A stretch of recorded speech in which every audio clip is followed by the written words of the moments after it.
오늘 성경 배경은 구약의 아사 왕에 관한 이야기입니다. 14, 15, 16장이 다 아사 왕에 대한 기사인데, 아사가 왕이 되기 전에 할아버지 르호보암 그리고 아버지 아비야 2세대에 걸쳐서 우상 숭배로 인해서 그 유다의 나라가 영적으로 매우 혼탁했던 시기였습니다.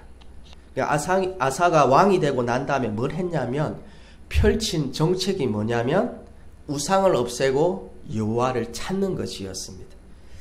백성들과 함께 죄와 우상을 다 끊어버리고 회개하고 기도하고 하나님을 찾기 시작했습니다. 그랬더니 하나님께서 복을 주셨는데, 어떤 복을 주셨냐면 10년 동안 평안을 주셨습니다. 평안. 하나님을 찾았더니 하나님께서 평안함과 형통함을 주셨는데 10년 동안 평안을 주셨다는 겁니다. 10년 동안 뭘 했냐면, 그 기간 동안 성읍을 건축하고 성벽을 튼튼히 하고 58만 명의 군대를 양성할 수 있었습니다. 만약에 우리가 장사를 하게 된다, 식당 같은 걸 하게 된다면 10년 동안 손님이 너무 많이 오는 겁니다. 이 찬송가 연결해놨다고 소리가 났습니다.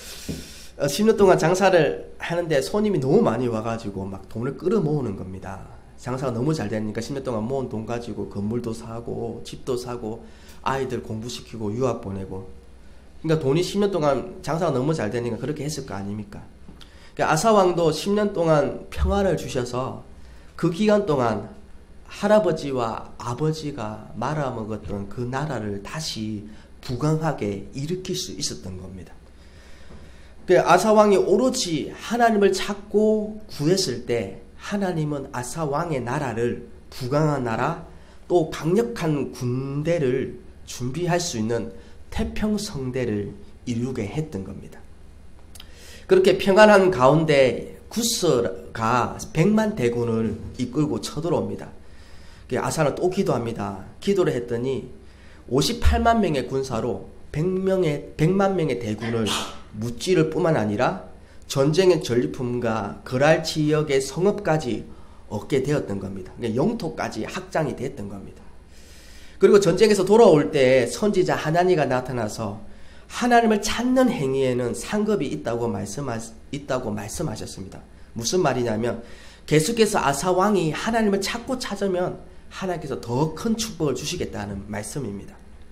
아사는 그 말씀에 더욱 순종하여 더욱 철저히 하나님을 찾습니다.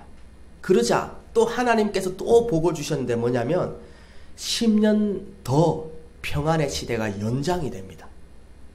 10년 하나님을 찾았더니 10년의 평안의 시대가 있었고, 또 하나님을 더욱 찾았더니 또 10년의 평안의 시대가 있었던 겁니다. 그러니까 아사왕이 전심으로 하나님을 찾고 찾을 때, 섬길 때에 하나님은 아사왕과 그의 나라에 20년의 태평성대를 열어주셨던 겁니다. 근데 사람이 이쯤 되면 어떻게 됩니까? 나태해지죠. 순수한 마음이 끝까지 가면 좋겠는데, 처음 신앙이 계속해서 은혜를 받은 그 하나님의 은혜에 더 감사하며 더 철저히 하나님을 섬기면 좋겠는데, 그만 안일해졌던 겁니다. 먹고 살만하니까 하나님을 찾지 않게 된 겁니다. 그때에 바사가 침공에 왔는데, 바사가 침공에 왔을 때 그러면 아사왕이 아이고 내가 신앙생활을 엉망으로 했으니까 이 사건은, 이 일은 하나님께로 돌아가라는 사인이구나, 그런 생각을 하고 하나님을 다시 찾으면 되는데, 그렇지 않고 어떻게 했냐면 힘이 센 아람 왕에게 가서 뇌물을 주고 도와달라고 요청을 합니다. 이전에 하나님만 의지했던 이 아사왕이 사람의 도움을 요청한 겁니다. 그렇게 어떻게 됐냐면, 하나님 선지자가 나타나서 이제 두 번째 이제 하나님께서 회개할 기회를 주신 거죠. 왜 하나님을 의지하지 않고 사람을 의지하냐. 또 이 말을 들으면 아이고 죄송합니다, 잘못했습니다 하면 되는데, 이 하나님 선지자를 옥에 가둬버립니다. 평안한 세월을 지나는 동안 그의 신앙이 약해지고 교만해진 겁니다. 근데 문제가 뭐냐면, 이때부터 아사왕과 그 나라에 일이 터지기 시작합니다. 만사가 꼬이기 시작합니다. 선지자 하나니가 이때 유명한 말을 하죠. 여호와의 눈은 온 땅을 두루 감찰하사 전심으로 자기에게 행하는 자들을 위하여 능력을 베푸시나니 이 일은 왕이 망령되이 행하였은즉 이후로부터는 왕에게 전쟁이 있으리이다. 하나님을 찾지 않았더니 그 나라가 다시 혼란의 시기가 되었던 겁니다. 하나님을 찾지 않자 평안의 시대가 끝나버리고 다시 전쟁과 혼란이 임하게 됐던 겁니다. 기도하지 않으니까 평안이 사라지고 만사가 꼬이기 시작했던 겁니다. 나중에 아사왕이 어떻게 죽냐면 발에 병이 드는데 또 병이 들었으면 그때서야 해결해야 되지 않습니까? 하나님은 원래 한경을 치지 않습니까? 옆에 주변에 한경을 치고 나중에는 자기 몸을 치지 않습니까? 근데 자기 몸을 쳐도 그걸 모르는 겁니다. 그 아픈 가운데 또 하나님께 회개하면 하나님은 다 용서해 주실 건데 결국 하나님을 찾지 아니하고 의원을 찾고 의원을 구했고 결국 아사왕은 그 병으로 죽고 맙니다. 아사왕이 하나님을 구하고 찾을 때는 평강의 축복을 받았는데 그 기간 동안 자신의 꿈들을 이룰 수가 있었고 그가 계획하는 바들을 성취하며 살 수 있었는데 하나님을 찾는 것을 멈추자 하나님의 은혜도 멈춰버렸던 겁니다. 여러분, 이것이 바로 이 신앙의 원리, 은혜의 원리입니다. 구원은 값없이 우리가 은혜로 받지만 신앙의 실제적인 측면에 들어가면 하나님은 그분을 찾는 자를 만나 주십니다. 하나님은 그분에게 소원을 가지고 나아가는 자의 소원을 들어주십니다. 하나님은 간절히 찾고 구하는 자를, 하나님을 사랑하는 자를 사랑하십니다. 신앙은 교리가 아닙니다. 할링크나.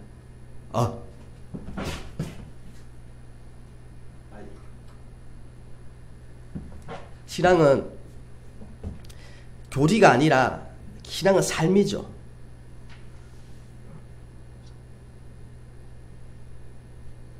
헷갈려 버린데 잠깐만요. 예. 우리가 하나님을 찾기 시작하면 우리 인생은 황금기를 맞게 되는 겁니다. 이 아사왕처럼 우리가 하나님만을 의지할 때에 우리 인생의 믿음의 전성기를 맞이하게 된다는 겁니다. 여러분, 10대 때부터 하나님을 찾고 하나님을 구하고 살아가면 20대의 인생이 평안하게 할 겁니다. 평탄하게 될 겁니다. 20대에 하나님을 찾고 기도하면 30대가 평안할 거고요. 30대도 여전히 하나님을 찾고 하나님을 구하고 하나님의 얼굴을 구하는 삶을 살게 되면 40대에 형통하고 평탄한 삶을 살게 될 겁니다. 40대 그러면 50대에 당연하고요. 50대 그러면 60대에 당연하고요. 평생을 기도하면 평생을 하나님의 도우심과 하나님의 은혜 가운데 살게 될 겁니다. 그런데 10대 때 은혜 받았어요. 잠깐 은혜 받은 그 시간 잠깐 기도하다가 기도를 멈춰버렸습니다. 그러면 형통한 삶은 그때뿐인 겁니다. 이후에 기도하지 않고 하나님을 찾지 않으면 다시 인생이 꼬이고 힘들어지기 시작한다는 겁니다. 제 유혹에 쉽게 넘어지고 세상의 어떤 안 좋은 것들에 쉽게 쓸려다니고 20대 때 은혜 받았습니다. 근데 얼마 동안 열심히 하나님께 찾고 은혜에 감사하다며 교회 중심으로 살았습니다. 그러다가 어느 순간에 점점 하나님으로부터 멀어지게 되고 기도하지 않게 됩니다. 그러면 기도를 멈추는 그 순간 하나님의 은혜도 멈춰버린다는 겁니다. 여러분 한번 돌아보십시오. 지난 날들을 돌아보면 우리 인생에서 가장 좋았을 때가 언제입니까? 다 똑같습니다. 왕성하게 기도할 때입니다.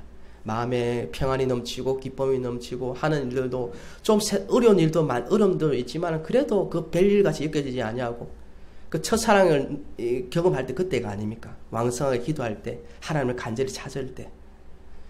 우리가 끝까지 하나님만을 구하는 삶을 살게 되면 끝까지 하나님의 도우심을 받고 살 수 있습니다. 그러나 하나님을 찾고 구하는 것을 멈춰버리면 우리의 신앙도 은혜도 멈춰버린다는 겁니다. 27세의 백만장자가 된 폴 마이어는 자기의 수익의 50%를 기부하거나 구제사에게 사용한다고 합니다.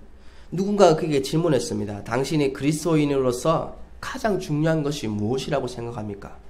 이분은 주저하지 않고 이렇게 말합니다. 기도를 통해 하나님과 대화하는 것입니다. 저는 기도가 내 삶의 가장 중요한 부분이 되기 시작하면서 모든 것이 달라지기 시작했습니다. 그 이전까지는 기도가 지루하고 따분한 것이었으나 기도를 하면 할수록 내 삶과 하나님에 대해 그리고 내 자신에 대해 상상을 초월하는 일들이 그런 많은 일들이 일어나게 됐습니다. 그런 고백을 했습니다. 기도하다가 어느 시점에 이르게 되면 아사왕도 5년이라는 시간이 기도하는 시간이 있었지 않습니까? 하나님을 찾는 시간이 있었습니다. 기도하다가 어느 시점에 이르게 되면 기도가 열매가 맺히게 되는 시기가 찾아옵니다. 그때 삶이 형통해지죠. 인생의 길이 열리고 문이 열릴 때가 있습니다. 근데 이 시기까지 열매 맺히는 시기까지 인내하지 못하고 중간에서 기도를 멈춰버리는 일들이 너무 많다라는 겁니다. 어느 순간인가 우리 기도가 하나님 앞에 드려지고 열매만 맺기 시작하면요, 우리가 꿈꾸던 일들이 성취되기 시작합니다. 우리가 계획하는 일들이 이루어지기 시작합니다. 그러니까 평안한 시대가 하나님께서 열어주시죠. 그때 내가 꿈꾸던 것, 소원하던 것, 바라는 것들이 하나하나 성취를 이루어가게 됩니다. 그러니까 우리가 하나님을 찾고 구하는 기간 동안에는 계속해서 하나님의 도우심과 은혜를 받으며 살게 된다는 겁니다. 헬렌 켈러도 이런 말을 했습니다. 전 세계를 돌아다니면서 강의를 하고 많은 책을 썼죠. 많은 사람들에게 도전을 주는 삶을 살았습니다. 그분이 어떻게 그런 훌륭한 일을 청각장애인이고 시각장애인이면서 그렇게 많은 일을 할 수 있느냐. 그녀는 이런 말을 했습니다. 나는 친구 대신 하나님에 대해 단순하고 어린아이 같은 믿음으로 기도해 땅과 하늘에서 오는 모든 문제들을 해결했습니다. 그렇게 고백했습니다. 예수님이 그렇게 하지 않으셨습니까? 내가 온 것은 양으로 생명을 얻게 하고 풍성하게 얻도록 하기 위함이다. 그리고 예수님은 우리에게 기도할 것을 우리에게 명령했습니다. 구할 것을 명령하셨죠. 그리고 하나님에 대해서 가르치기를 너희들의 아빠, 아버지다 라고 가르치셨습니다. 그리고 하늘 아버지께, 아빠, 아버지께 너희 필요를 구할 것을, 기도할 것을 말씀하셨습니다. 이 땅에서 풍성한 삶을 사는 비결을 예수님이 다 말씀해 주셨어요. 그렇게 우리에게 기도하라, 찾으라, 문을 두드리라 그렇게 말씀하신 겁니다. 우리 인생의 풍성한 삶의 비결이 뭐냐면 하나님을 붙드는 기도입니다. 하나님을 바라보는 기도입니다. 하나님을 끝까지 하나님을 찾고 구하는 삶입니다. 그럴 때에 우리 인생은 점점 나아지게 될 겁니다. 우리 새벽기도 6시로 바뀌고 난 다음에 우리 100% 다 출석하지 않습니까? 물론 중간에 빠지지만 올 수 있는 분들은 다 오고 계십니다. 못 오시는 분 외에는 100% 다 출석입니다. 우리 인생의 전성기를 만들어야 되지 않겠습니까? 우리가 한 번뿐인 인생 그냥 대충 살다가 힘겹게 살다가 꾸역꾸역 살다가 끝나지 않고 뭔가 하나님의 은혜 안에서 복된 인생을 살아야 되지 않겠습니까? 나눠주고 맨날 돈 계산하다가 끝나는 인생 모질해가지고 이거는 아니지 않습니까? 지금은 비록 이런 삶일지라도 내가 하나님 인생 가운데 목표를 정하고 소원을 가지고 하나님께 부르시게 되면 돈 계산하는 것이 아니죠. 어디에다가 보내줄까? 어디에다가 후원할까? 누구를 도와줄까? 이런 데 우리의 생각을 돌려야 되지 않겠습니까? 아이고, 이 카드값 25일 이게 갚아야 되는데 150만 나가는데 이거 150만 어디서 갚아야 되냐? 이러면서 여기 있는 거 이렇게 갖고 저리 있는 거 채우고. 왜? 제가 해봐서 잘 압니다, 이거. 그런 인생이 아니라 나눠주고 베풀어주는 삶을 살기 위해서 우리가 하나님을 찾고 하나님을 구해야 되지 않겠습니까? 여러분, 기도를 안 하는 이유가 있습니다. 교회를 오래 다닌 분들, 성경을 나름대로 많이 아는 분들 가운데 기도를 안 하는 분들이 있어요. 저는 이 합리적인 회의론자라고 하는데, 이런 분들을 기도를 해야 된다는 걸 알지만은 기도하지 않습니다. 여러 가지 이유가 있겠지만 저는 이게 뭐냐면 잘못된 운명론에 사로잡혀 있어서 그렇습니다.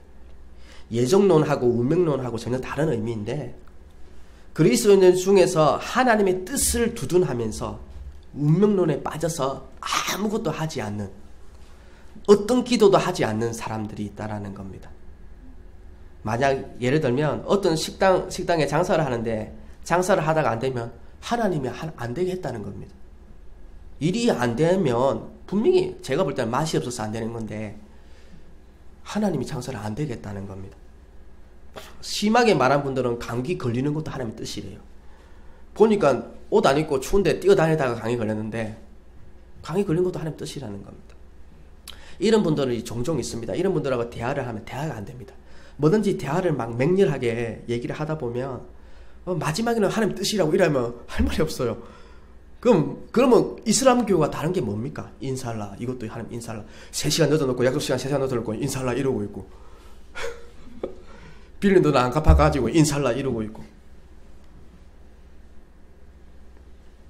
여러분, 가난한 것이 하나님 뜻일까요?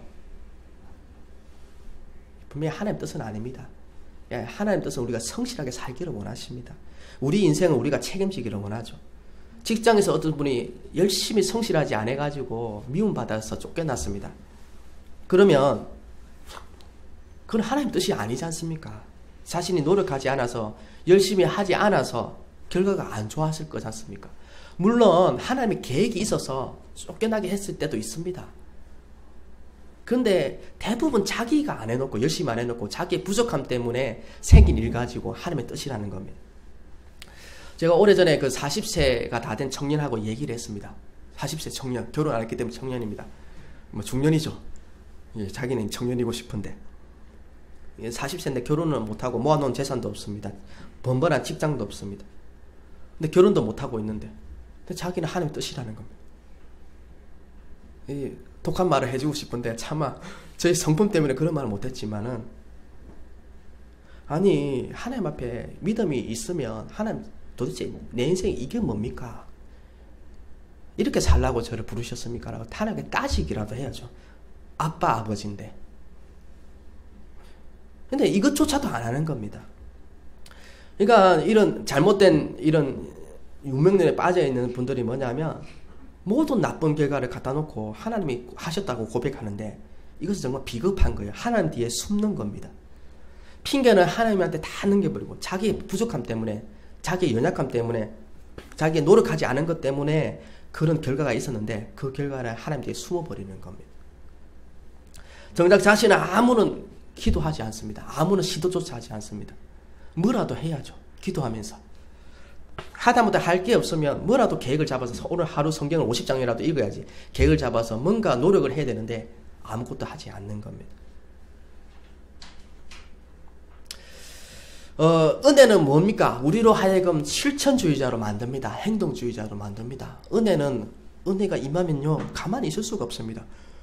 앉아 있을 수가 없어요. 일어서게 만들죠.